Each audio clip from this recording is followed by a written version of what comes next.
यह कहानी है धनौरा नाम के गांव की, जहां एक पुराना सा मिट्टी का घर था। उस घर में रहती थीं सरोज देवी, जिनकी उम्र अब ढल चुकी थी। उनके साथ रहते थे उनके दो बेटे, बड़ा बेटा अर्जुन और छोटा बेटा विक्रम। अर्जुन की पत्नी नीलम शांत स्वभाव की, कम बोलने वाली और हर काम को जिम्मेदारी समझकर करने वाली औरत थी। वहीं विक्रम की पत्नी तन्वी पढ़ी लिखी, तेज दिमाग लेकिन बेहद चालाक थी। एक सुबह मिट्टी के चूल्हे से धुआं भर गया।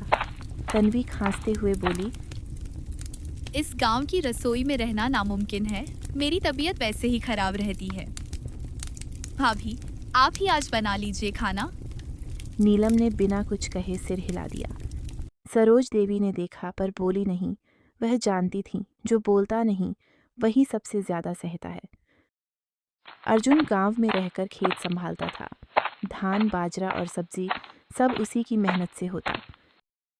विक्रम शहर में नौकरी करता था, महीनों घर नहीं आता, और जब आता भी तो खेत खलिहान से दूरी बनाए रखता। एक दिन विक्रम बोला, माँ, हमें शहर में एक फ्लैट मिल गया है। यहाँ रहना अब पॉसिबल नहीं है। माँ चुप रही। नीलम ने कुछ कहा नहीं। समय बीतता गया। सरोज देवी बीमार पड़ने लगी। एक शाम उन्होंने नीलम को बुलाया। बहू, तुमसे कुछ कहना है, लेकिन ये बात कभी किसी को मत बताना। नीलम घबरा गई। मेरे नाम पर गांव की पंचायत में जो पुरानी जमा पूंजी है, उसकी रसीद मैंने तहखाने की दीवार में छुपा रखी है। नीलम चौंक गई। लेकिन माँ, ये तो सबका हक। नहीं बहू, हक सिर्फ नाम से नहीं, निभाने से मिलता है।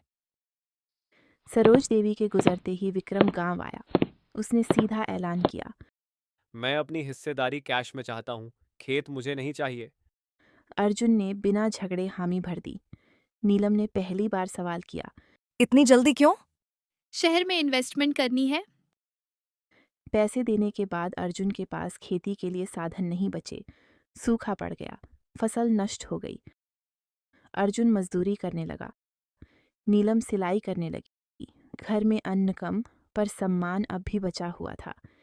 एक रात तेज बारिश हो रही थी।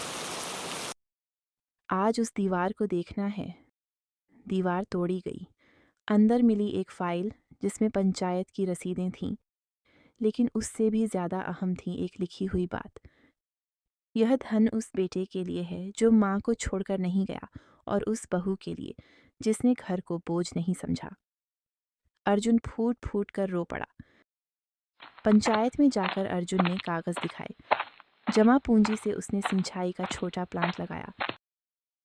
गांव के और किसान जुड़े। धीरे धीरे खेत फिर हरे हुए।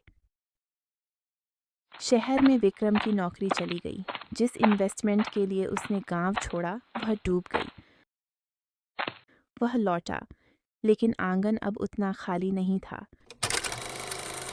जो रिश्तों को बोझ समझता है वह सहारे खो देता है, और जो बिना बोले जिम्मेदारी निभाता है उसी के लिए रास्ते खुलते हैं।